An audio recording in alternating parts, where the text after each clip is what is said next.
বন্ধুরা, বুলেট সরোজিনীতে দেখা গিয়েছে যে রণদেব সরোজিনীকে ডিভোর্স দিতে চায়।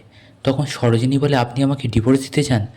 তখন রণ বলে, হ্যাঁ, আমি আর আপনার সাথে থাকতে পারবো না, কারণ আমি অলরেডি অরো আর আপনার মাঝখানে এসে পড়েছি।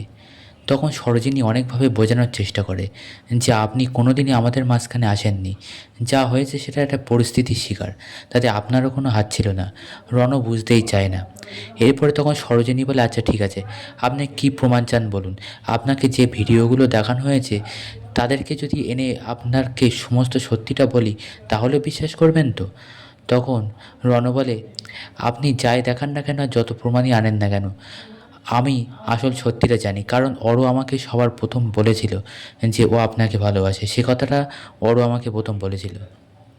অলরেডি অরোর জীবনটা আমি অনেকটাই নষ্ট করে দিয়েছি। তখন সরোজিনী বলে, আপনি তো আপনার ভাইয়ের দিকটা দেখছেন, আমার দিকটা তো দেখছেন না। আমি যে আপনাকে ভালোবেসে ফেলেছি তার উপায় কী হবে? তখন সরোজিনী বলে, আমি তো আপনার কাছ থেকে একটা দিন চেয়েছিলাম, আর আপনার সেই একটা দিনও সময় দিতে পারলেন না। আমি তো আপনার কাছে সব প্রমাণ করেই দিতাম। আমি যা প্রথম জীবনে কাউকে প্রথম ভালোবেসেছি সেটা হলো আপনি। তখন রণ মনে মনে বলে, সরোজিনী আর আপনি বলবেন না, কারণ অনেক কষ্টে নিজেকে সামলিয়েছি, আর সামলাতে পারবো না।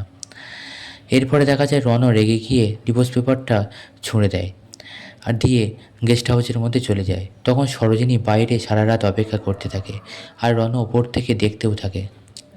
এরপরে দেখা যায় পরদিন বাড়ি ফিরে গেলে তখন সবার সামনে সরোজিনী বলে যে, ঠিক আছে, আমি ভুল করেছি, তো আপনাকে ভালোবেসে ভুল করেছি, এটাই তো আমার দোষ।